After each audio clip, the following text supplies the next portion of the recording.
Okay, so I think we are good to go. So thank you everyone for being a part of us this evening. And I think I will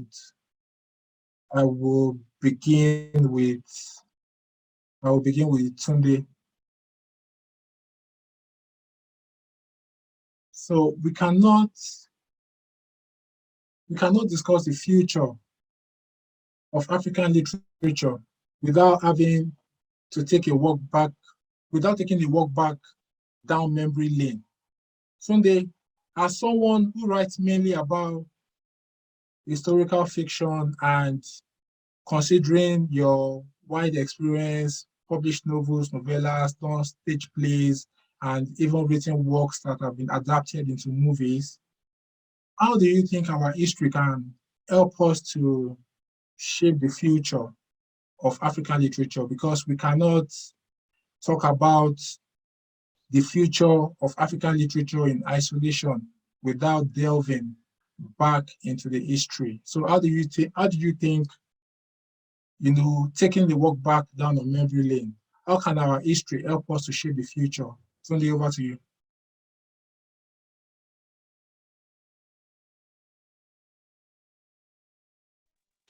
First, I need to confirm that you can hear me clearly. Can you hear me clearly? Yes. Yes, you can go ahead now. All right, no problems. Okay, so the question was, and I want to paraphrase the question. I had to leave where I was to walk a bit, just walk around to find a good spot. It's still raining heavily where I am, so the network is a bit iffy. But what I heard was that we can't talk about the future of African literature without talking about the history of African literature, and how do we want to delve into this history and let it support our quest into the future. Would Yeah, that be a good paraphrasing of the question? Great. yeah, sure. Okay, so, all right.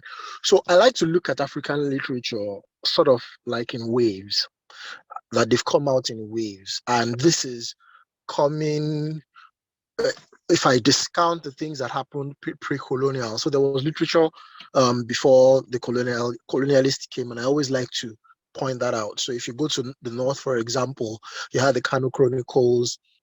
If you go into, and in different forms, in the written form, in the spoken form, in different forms.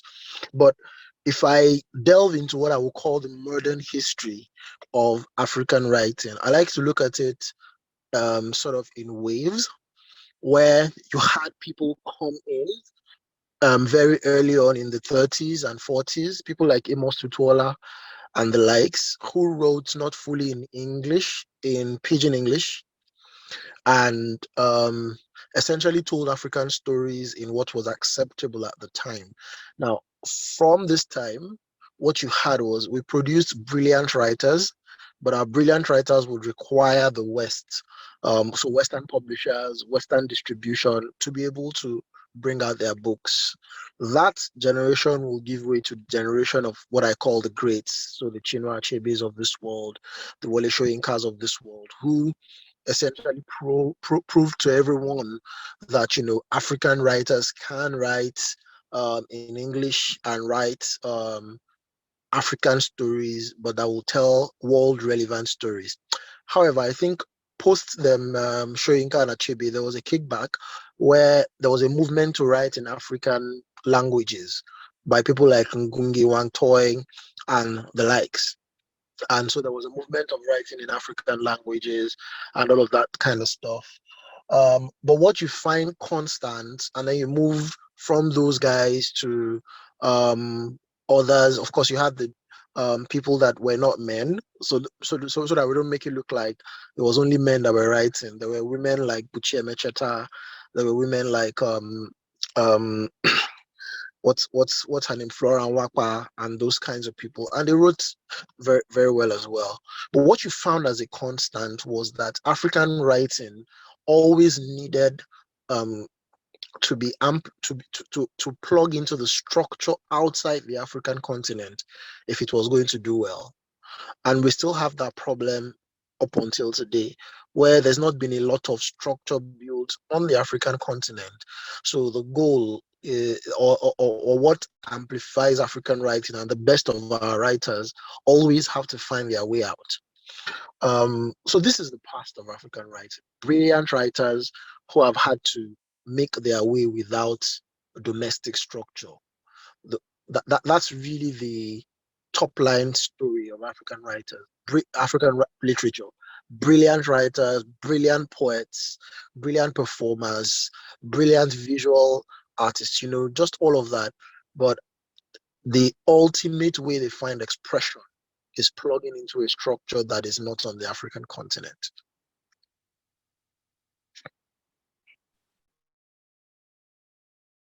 Thank you very much for that.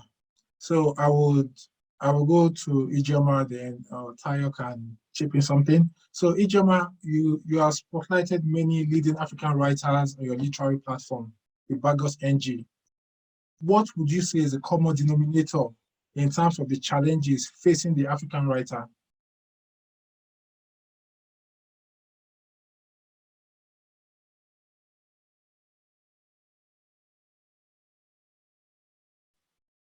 Ijeoma, are you there? Yes, I am. Sorry, I was muted. Okay. So flowing from what Tunde just said about distribution, I think we had that problem then, and I think I see it still existing. But I feel like social media, and tying in with what I do on my platform, which is at the Bagos NG, has kind of helped in a way when it comes to distribution. Then they used to be restricted to having their books published and then finding a suitable bookstore or a publisher who was amenable to having those books distributed in their territories before people could get access to books written by African writers. And I remember there was an interview where Ngugi wa Thiong'o was asked about the difference in his writing then and now.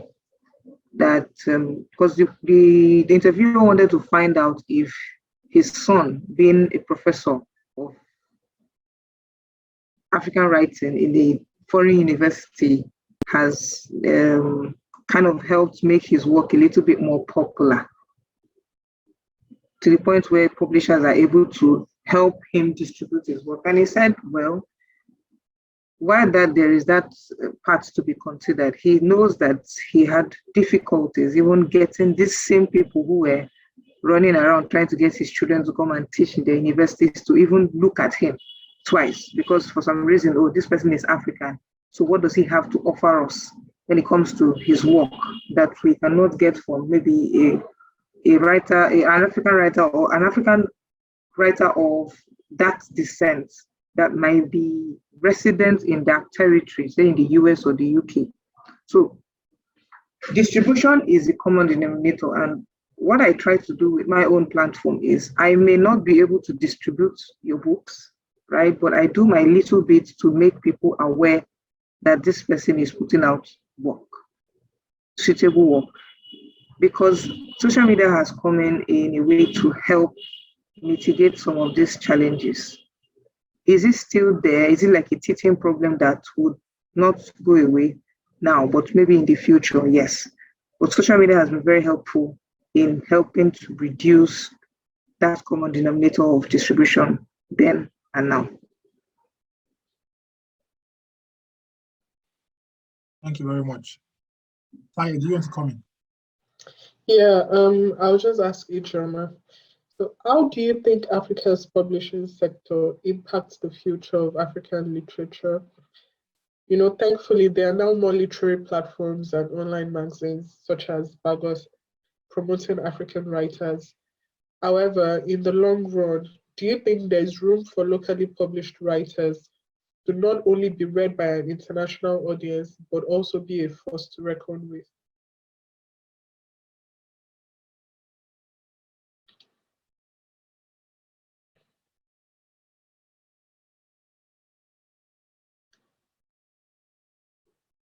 Ijeoma, we can't hear you.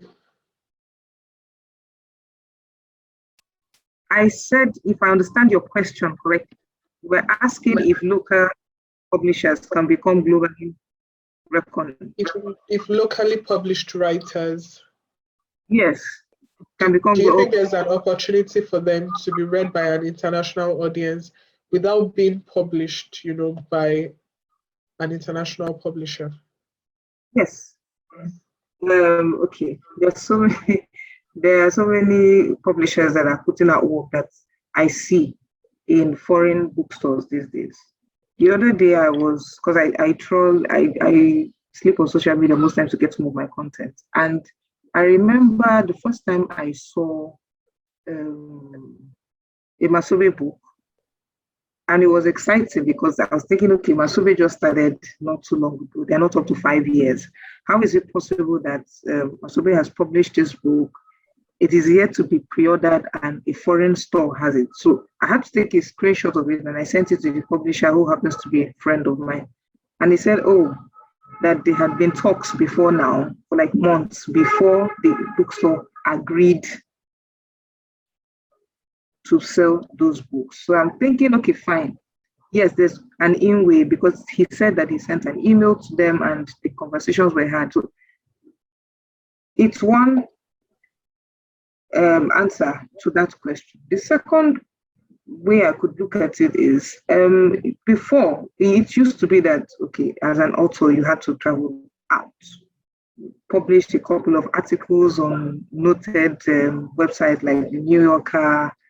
There's this other popular one, cannot remember it right now, but I usually frequent it more like to build a profile. And if you now have maybe an MFA, perfect. So it's almost like you need to go through their own processes before you deemed worthy enough to have a book to be published by them.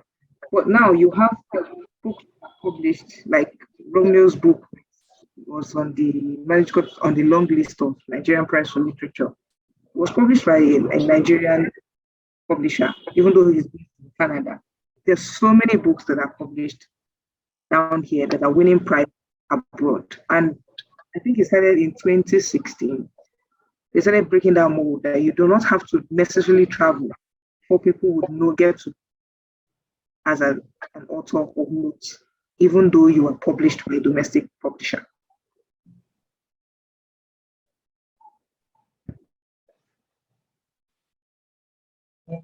Thank you. Thank you for that.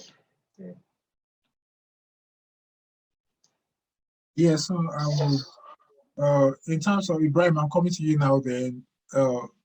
When you take this point, then Tunde can come in there after, then I think Ijeoma as well. I would like to hear your points on this subject matter.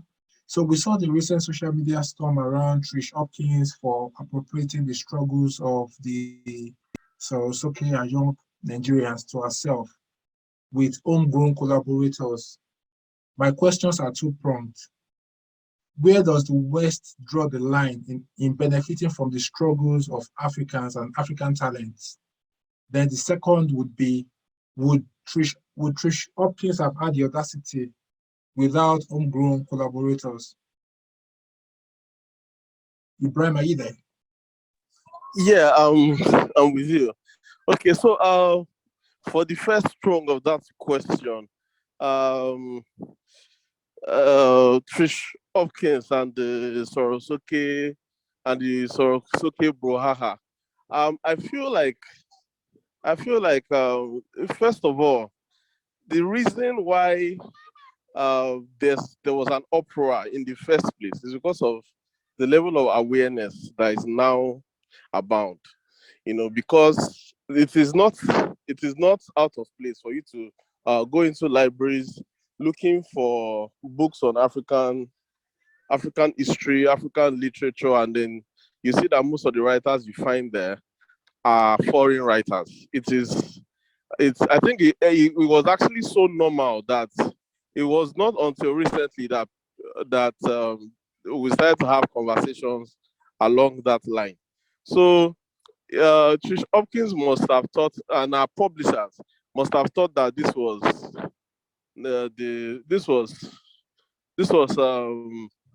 back in the days when the level of awareness was low, and even if we were aware, what could we have done? like ordinarily we needed them to publish the books anyways, to write the stories anyway. So I feel like the level of awareness is a positive thing. That uproar is a very positive thing, because at the end of the day, if there were 1,000 books before that were taken as normal, and then this one came, and I'm sure they've had to go back to the drawing board and ask themselves if they actually did the right thing. Obviously we all know that this is not the right thing, but sometimes some things become so normal that you don't even remember that sort of appropriation is not can I say is not allowed. you know uh but I believe that both Trish, our publishers, and other keen observers are very, very well aware of where we are right now, as far as our stories, owning our stories and telling our own stories. As yes, well, a lot of these stories still come through their processes, their platforms, but it is not 100% about them anymore. So that ownership is being taken, and I believe that's a good thing. I believe that's a testament to all the wonderful works that have been done by people who have been actively advocating for African literature over the decades. The second chunk of the question, did I answer that question? Yes. Do you feel like I answered the Yes. question completely? Yes, you did. Yeah. So Okay. yeah. Yeah. So the second chunk of the question, can you help me with that again, please? Yeah. So we should have had the audacity without homegrown collaborators. Anyway, there are many ways that I can answer this question, and I think I'll just like to stick with the nerves that we already have here and start opening other things. But I feel like every way that Africa has been robbed of whether this or that, um, on from time immemorial, has been aided by collaborators. Like the truth is just that if there are no collaborators, the level of they will not feel like what they have is authentic enough.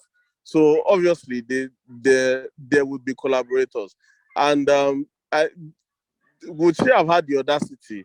I think she would have had the audacity, but that audacity not exactly not exactly the bone of contention.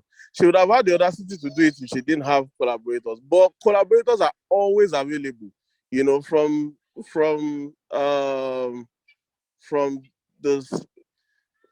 from the slavery era to every other way, colonialism, to every other way that Africa has been robbed one way or the other on different many issues.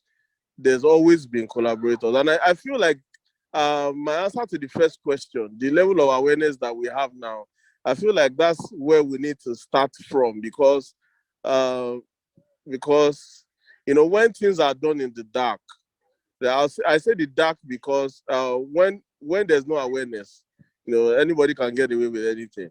Yeah, so when things are done in the dark, we all can go home feeling like we didn't do anything wrong, but when there's that spotlight, when you know that you're not dealing with, you're not dealing with people who are blinded by whatever it is. When you know that, so these people know what's right from what is wrong. It's not like what's right from what is wrong wasn't always clear, but when that awareness is not there, people can get comfortable doing whatever it is that they feel like they can do. But I think they still would have without the collaborators, because that it was actually a competition, a contest. I remember very clearly because I had that contest on my board. I couldn't make the deadline, so I didn't submit. But I remember it very clearly. And the winner was picked. I'm sure that because I saw the call for submission on an African platform. I can't remember which exactly, but I'm sure I saw it on an African platform. So a lot of their submitters would have been from Africa, telling these original stories. But who won the prize, and then the book came out anyway. So it's something that she could have written without the collaborators. I feel like the level of audacity is that strong. But yeah, the collaborators did their thing too, and we're where we are right now. Thank you very much for that submission. Ijeoma, would you like to go next and share your thoughts on this?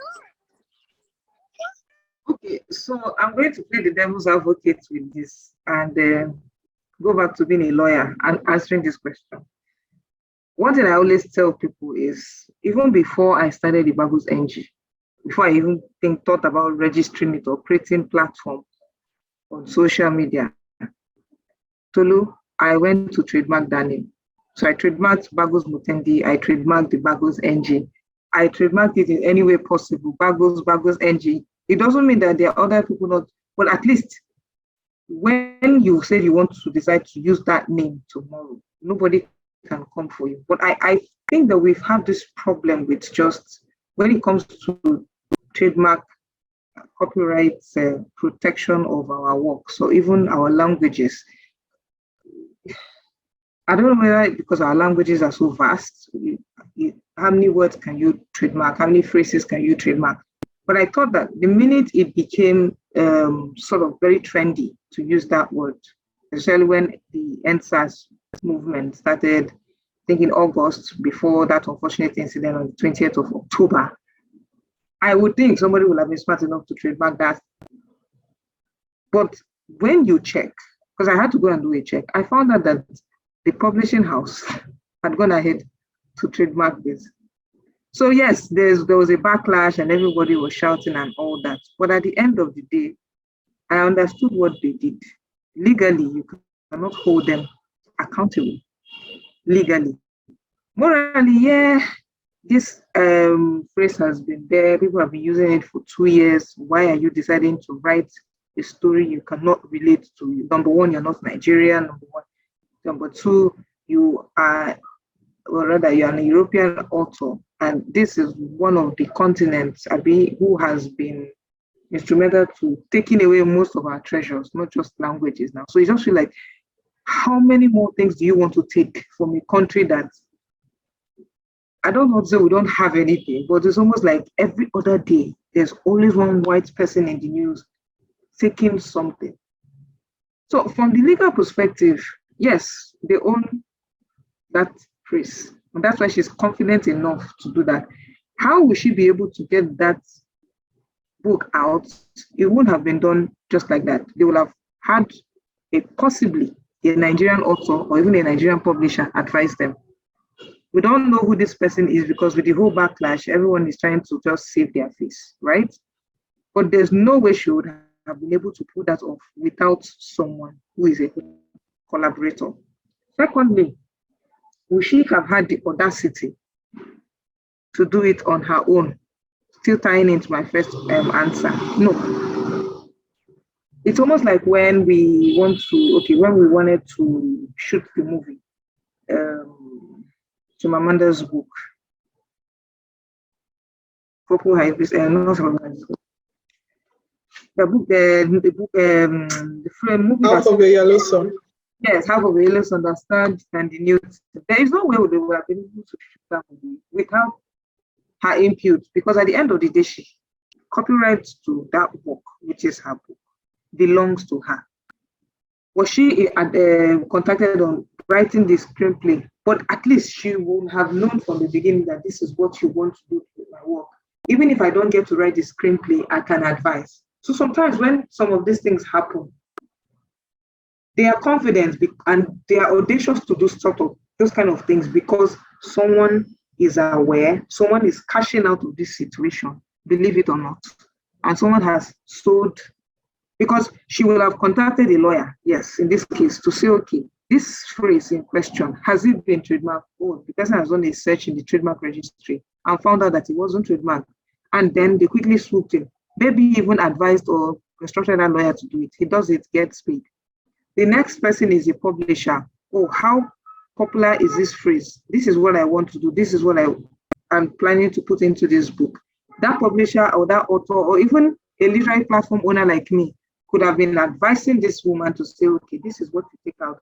Don't make it so like you were there when you are not really there, but do it in such a way that you are owning the thing. So for her to say she formed the word, did she form the word? No. But because she has been able to copyright that phrase, it belongs to her legally. Morally, is it wrong? Does it stink to the high heavens? Yes. But at the end of the day, we say this about women. Oh, women are their own problems. Sometimes to Nigerians, that will be our own wahala. Let's just be honest with ourselves. Oh, do you think I'm wrong, Ibrahim? Tunde, sorry. Well, so my views are a bit more nuanced with regards to that. So, is there a problem with it?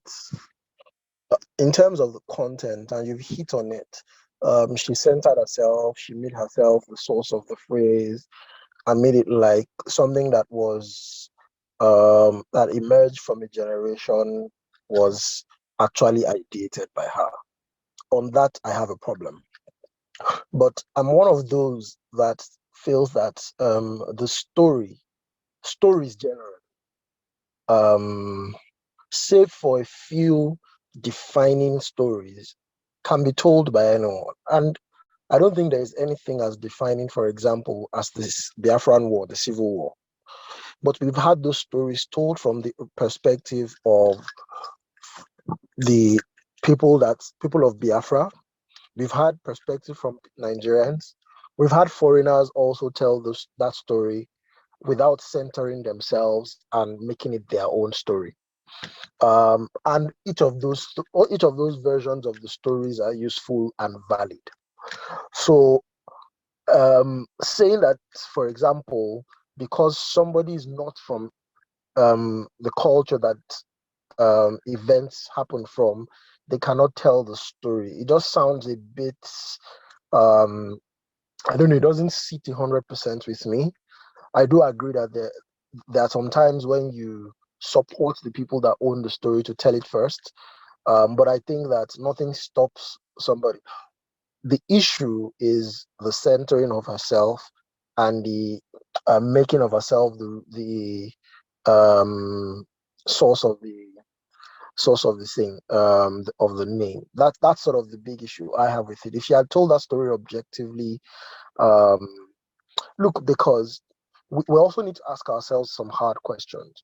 Somebody abroad put aside 100,000. I think she got $100,000 to write that thing. Somebody abroad puts aside $100,000 to do this. There is nobody that has put aside $10,000 in Nigeria to support any Nigerian author to write this story.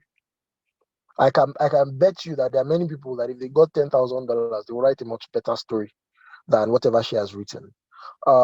If a friend of mine was doing something on Ajayi Crowder, you may know him, Belua Ofeso, and you would expect that if somebody is doing work on a figure like Ajayi Crowder, he should get support.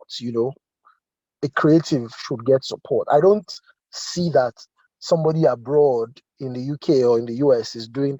Imagine somebody was doing that for a George Washington, or which is what Ajayi Crowder is. Ajayi Crowder is like probably the most important influential figure in the place that became Nigeria. And this guy essentially ultimately had to go fund me that project, and I was, as we supported him and all of that, but I was appalled by the disposition of us Africans to our own history. We only respond to it when somebody appropriates it, not when we need to tell the story.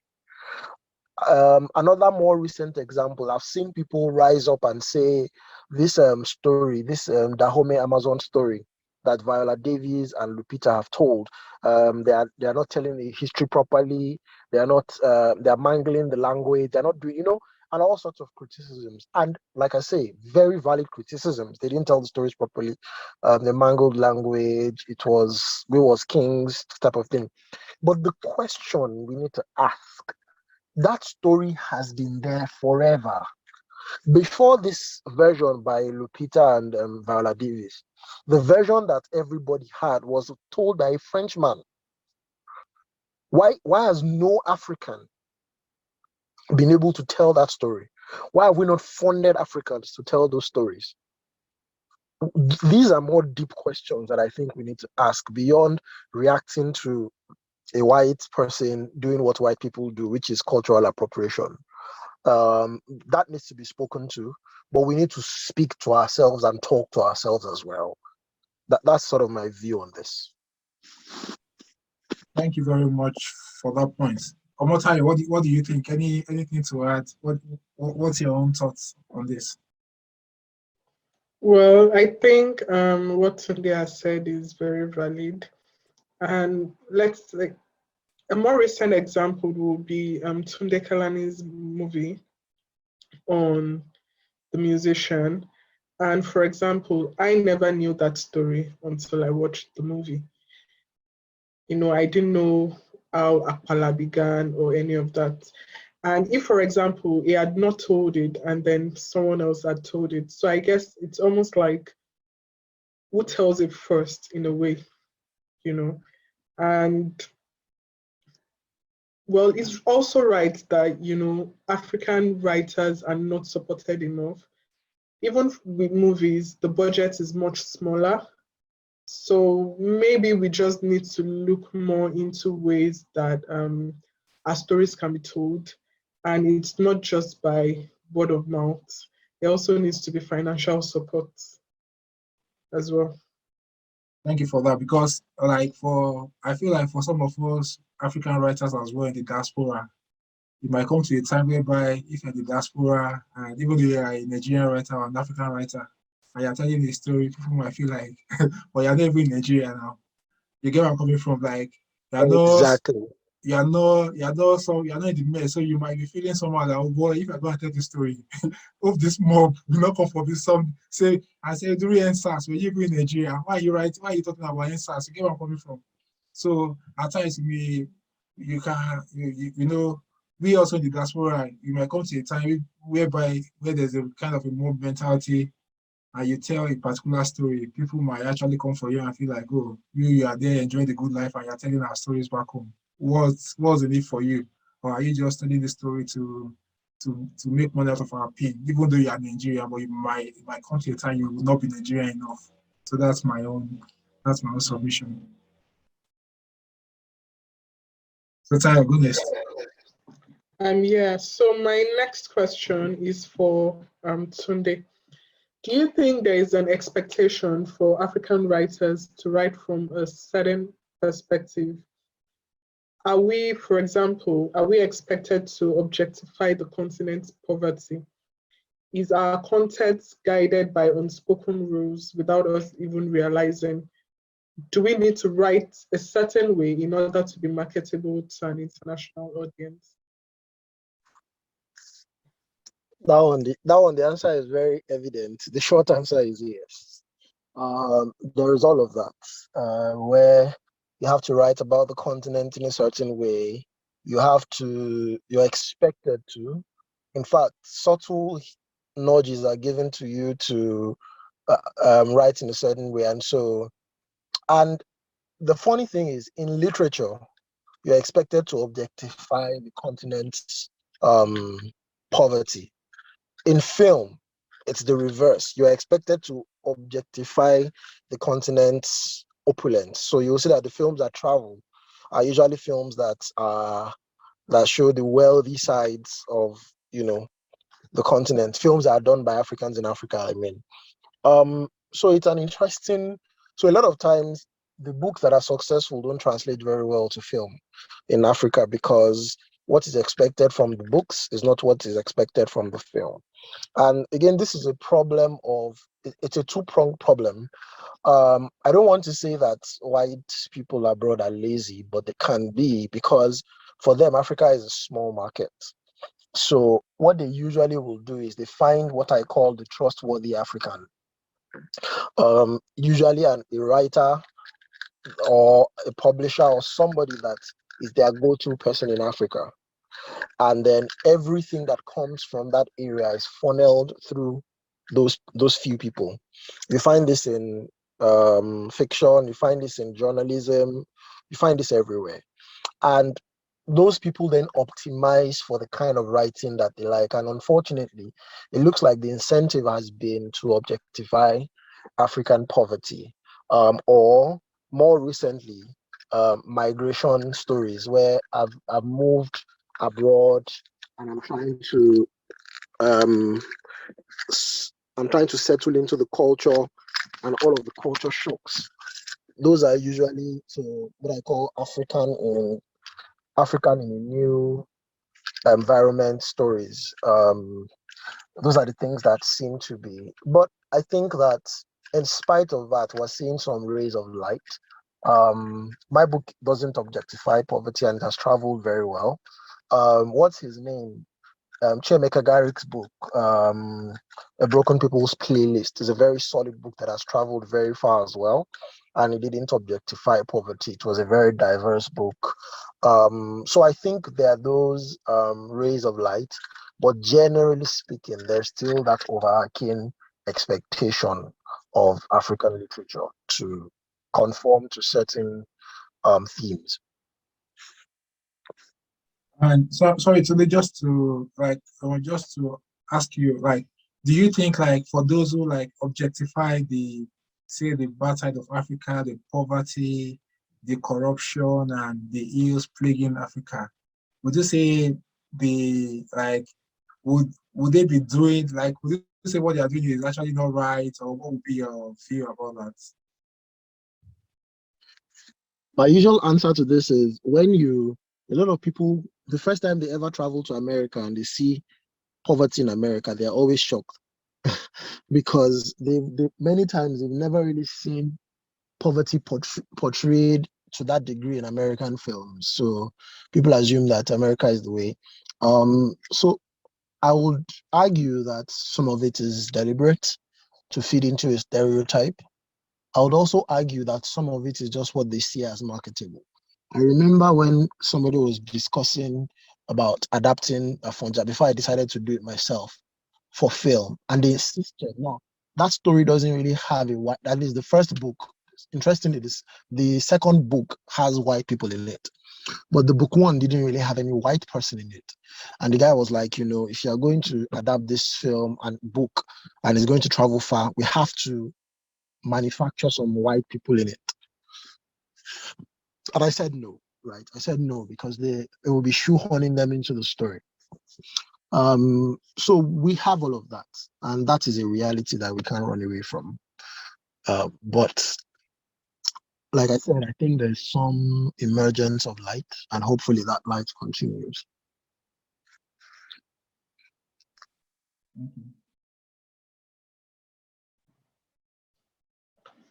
Thank you for that. Ibrahim, I would want to ask, do you think there is a future for African literature in the mass market? A lot of us grew up reading Sidney Sheldon, John Grisham, James Hadley Chase, Nora Roberts, and a host of other international writers. There was pace setters at some point, African literature-wise, which have now become a collector's item because of how hard they are to come by. I find it difficult to get one, even on Amazon. So do you foresee our authors writing a number of novel-length fiction during their literary lifetime, like most of our childhood favorites did? Or again, do you think it ties back to a lack of content due to, the cap niche for the kind of stories that we're expected to tell?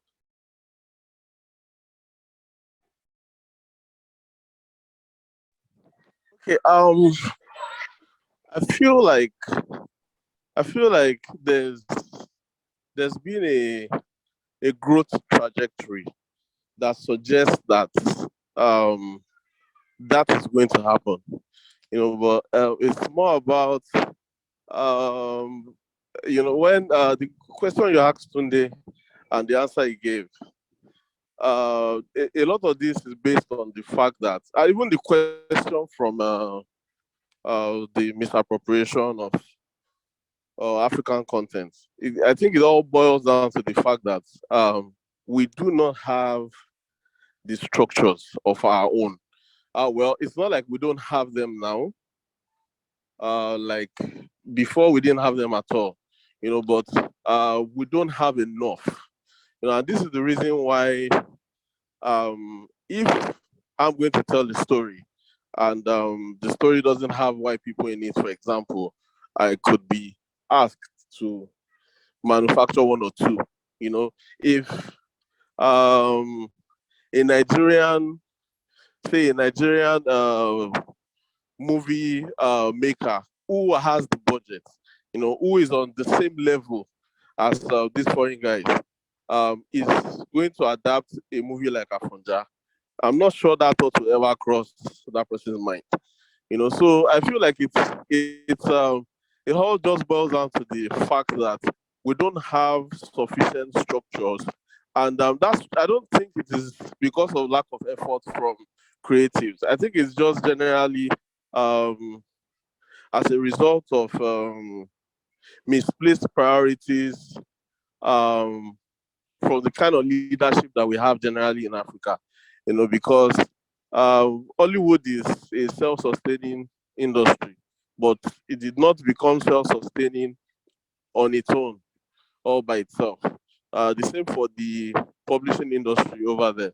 But here, some efforts are being made, but they are they are individualistic in nature at best, and I feel like that is why we can even have such a question as you have asked. Because the pace is with that kind of infrastructure, the pace will be very, very slow. But generally speaking, talent wise, and with all the work that's been done, I know without a doubt that we're already having some of those books already. We already have. I'll say that people like Chimamanda are from this generation of writers. Um, and we already know what the status of some of our books are at the moment, and for even much newer writers, writers that maybe like less than 10 years old in the craft, with books that are already, having that sort of recognition, books that are looking like they might be able to stand the test of time. So I feel like in a general sense, what needs to change is the kind of attention that we're getting from our own continent, from our own leadership, from people who call the shots. Tunde said something. He said somebody put down $100,000 for Trish to write that book. Nobody has put down $10,000 for anybody to write NSAS, and it's not just NSAS or Sorosuke, anything at all. Most of the opportunities are foreign, so I think it's just natural that we'll have this kind of things happen. But if that change if we continue to advocate and that change does happen, the pace will be much faster than it is right now.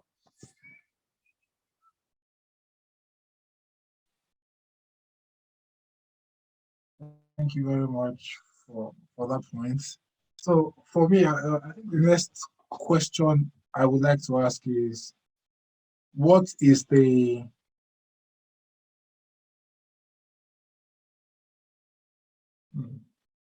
so Ibrahim and Tunde, from your point of view as notable African writers, what hurdles do we need to scale to get to the African dream, literary wise?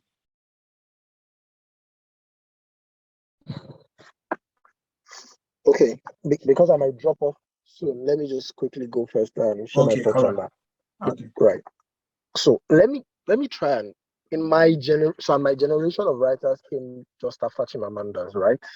Now, in my own generation of writers, the guys that at least that started from Nigeria, I would put I'll put myself, I'll put me, Elnathan, Ayo Sogoro, Otuke, Dami Ajayi. Of all of us, it's just me and Otuke that are still in Nigeria. Of maybe like 10 of us that started off the blocks at the time. And so when people take an assessment and say, okay, these other guys that left Nigeria, how far have their careers as writers gone? And how far has mine gone as somebody that stayed back in Nigeria? Then we begin to make decisions and say, okay, maybe I should have left Nigeria when they did as well, you know. So one of the things we want to avoid, one of the things we want to and we need to avoid is an African continent where the best of our writers live in other people's countries, you know. And as far back as Achiebe's time, most of them lived out the rest of their days abroad. Chimamanda doesn't live in Nigeria. Chimamanda wrote her best work, in my view, Half of a Yellow Sun, funded by the MacArthur Foundation. As brilliant as Chimamanda is, there's no person in Nigeria that is ready to, there's no structure to fund that. So I think the future of African literature does not lie in the production of great writers, because we've always produced great writers. The future of African literature lies in two places. One lies in creating the structure to publish and amplify our African writers on a global scale from here. So people need to put their money in this. People need to put their networks into this and get African creatives to a world scale from here. That's one. Number two is we also need to begin to use the tools that are available to us. Ijeoma spoke about social media. There is, even though the budgets are not as big as the global world, but at least the budgets are better. There's Netflix, Amazon, and Co in Nigeria now. We need to. So, as a writer, why am I waiting for somebody to be the one that takes my book to Netflix to pitch making a film? Why am I not the one going into the room where Netflix or Amazon is? Since they're here, and say, this is my book. It did very well here. I'd like to make a film. This is my partner as a filmmaker. Let's go.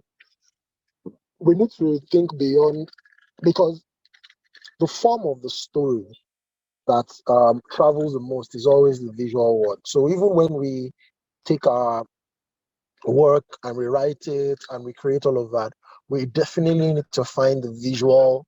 We need to also, and that's the third point I would make, that we need to begin to tell stories that can travel on screen. That needs to happen as well. All right, thanks guys. I need to go. Hopefully, next time we do this, we'll do this in person, and I'll be able to give it. Sorry, Lagos rains just destabilized my day.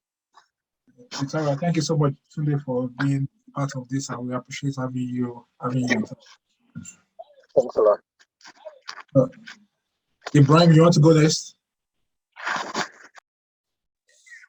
Yeah. So, what do I think that African writers are going to be able to surmount the obstacles and live the African literature dream, right? Yeah. So, from your POV, what odds do we need to scale to get to the African dream, literary wise? Okay. So, I think the first and the most important thing is is the Nigerian factor, which is, or let me say, the African factor in a general sense, which is the lack of structure. You know, if say for example, Chimamanda and most of these other writers that Tony mentioned in his in what he said, and if they didn't have to leave Nigeria, and actually I don't think it's about leaving Nigeria in a sense. I think it is more about not being able to find indigenous platforms to sponsor the stories.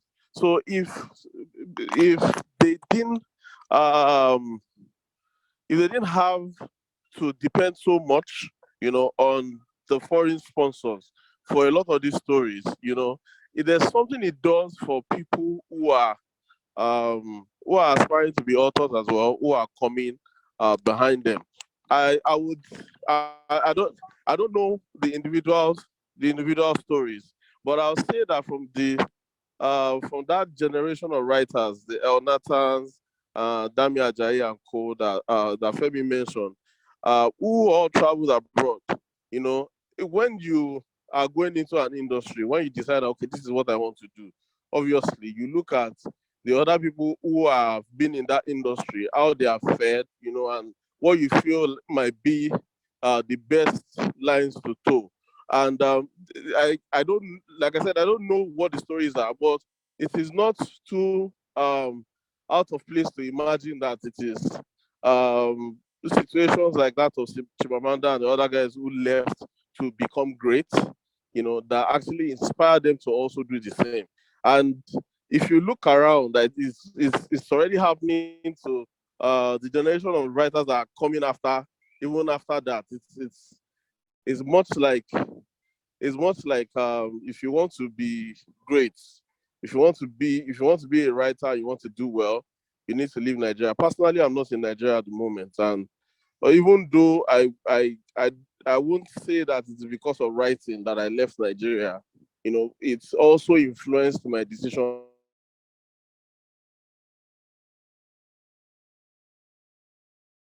So if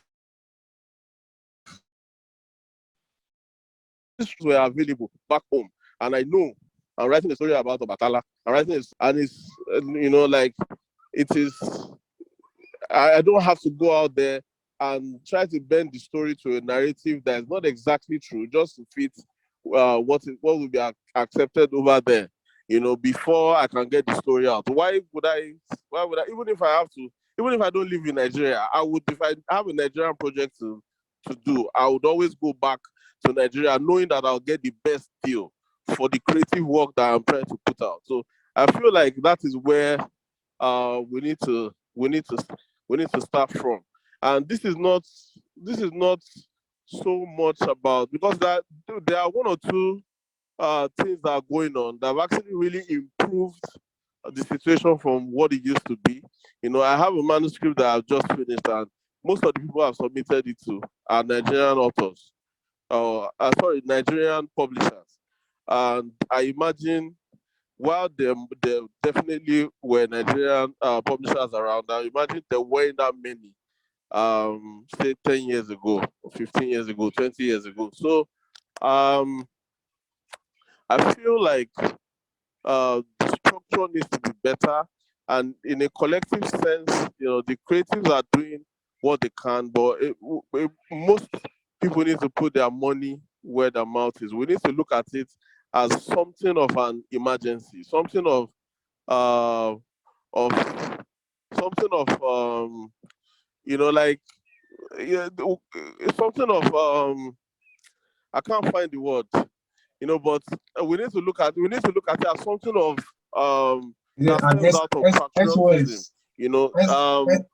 and generally the leaders, the people who call the shots, the people who determine where the money goes, and even the universities, things just generally have to improve. For people who are coming up to feel like, okay, yes, I want to be a writer, and I feel like the best way to be that is in my home country, Nigeria. Thank you very much for that wonderful submission. Ijeoma, what future do you see for African literature? Sorry, I've been a bit distracted. My laptop went off, and trust my gen not to start at this time. Oh, sorry about These are that. some of the issues and challenges we face as content first. I can't wait to Nigeria, hopefully. Anyways, ah, are these the challenges surmountable? Yeah, if we put our heart and our resources to it, because it's one thing for us to talk about what we can do without actually putting these things down.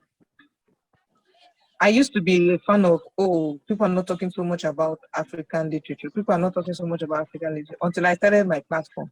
And I will tell you that there are days that I don't feel like creating content. There are days that life gets in the way. There are days that work gets in the way. But I think what has kept me going, most importantly, is not even the money, it's passion. Because if it was the money, Tolu, you can bear me witness, because I think we have been on this journey longer than everyone else. I will have packed shop a long time ago. So while I'm saying people should keep faith and hope that things get better, it will not get better immediately. We are hopeful it gets better, but we need to be able to come to a point where governments, state governments, even local governments put resources in education and trickles down in such a way that it benefits the literary arts specifically. Because we have a lot of concentration on artwork, galleries, music, people having their poems stolen to be turned into songs. But when it comes to asking, because I'm talking from experience, I asked a bank to sponsor my last brunch to celebrate my anniversary. And I told them I was made to look like the money they were going to use to sponsor my brunch was a waste of money. And the lady told me straight up, if you had come with a musical video project, we might consider it. And that tells you this is from a private sector, not even the government sector. So these challenges are there. They will probably continue to be there even after we are gone.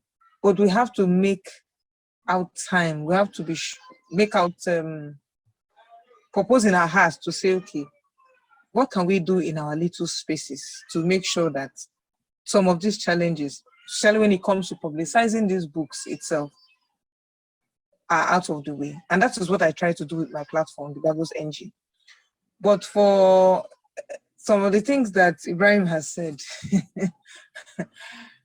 you don't want to know how the typical Nigerian publisher copes. Trust me, it's not an easy journey.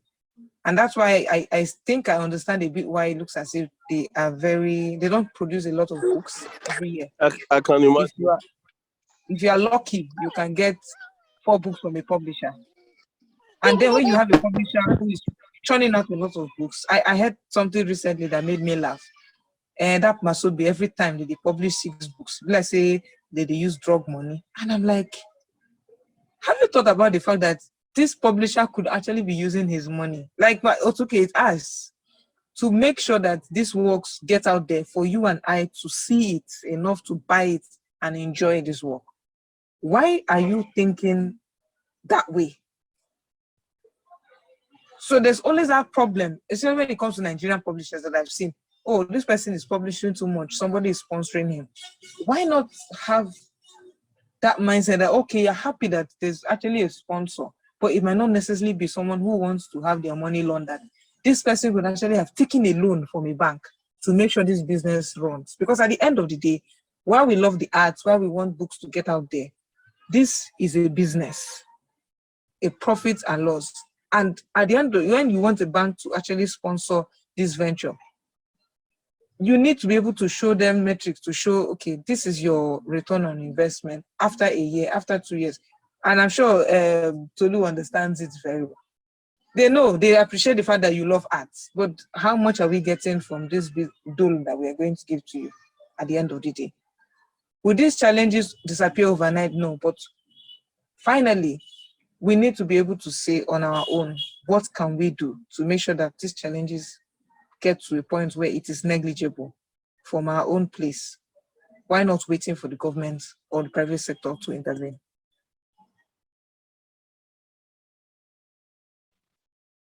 Thank you very much for your submission. Omotayo, any further questions or last words? No, I think everyone has covered. Okay, thank you. Yeah, so I know the recording cut out earlier on, so I will just try and do the bio again, just in case. Yeah, so Ijeoma, thank you for your submission. So for those who are just joining us, we've been discussing about the future of African literature, and we have among our speakers and panelists Ijeoma Ucheibe, who is the founder of the Bagos NG. Bagos NG is a literary platform sold out to promoting African literature and the arts, and in the process bring needed awareness to the work of African authors and artists. The Bagos NG seeks to bring colorful fun to the world of literature while keeping it literary based and entertaining at the same time. Their ultimate aim is to get people to read more, writers to write more, while getting rewarded for their writing, and publishers to recognize these voices and get them to be heard around the world. And I can attest to that as well. I worked with Ijeoma Ucheibe on IJ Reads on various occasions, and our relationship has spanned so many years. And it's a pleasure and an honor to have her with us this evening. So Tayo, just take Ibrahim's bow again, then I'll round off by taking to the layers part before we close there. Thank you.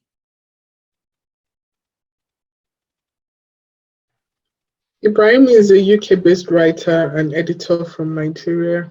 He grew up on his grandmother's storytelling of African folklore and fell in love with stories and, by extension, literature. A lot of people don't know this about him, but he read both the Quran and the Bible by the time he was aged 10.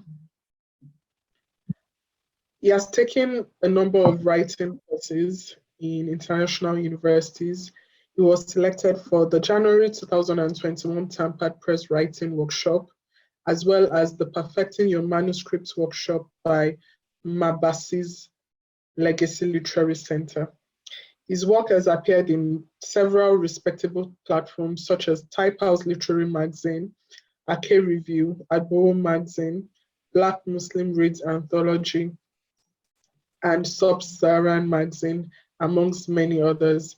In 2020, he won second runner-up prize in Goge Africa 20 Writing Contest and fourth runner-up prize in Ibua Journal's Packlight series.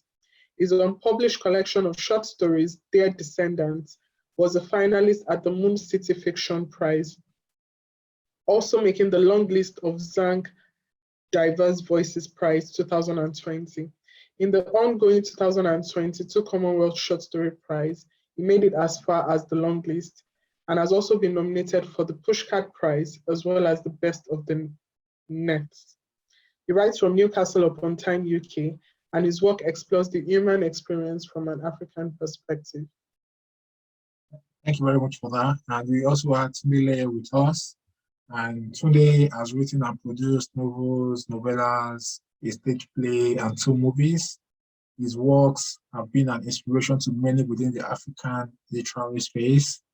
Tunde's most recent books, Afonja The Fall, Afonja The Rise and Aganju, are significant works of historical fiction that are vital to the preservation of history within African literature.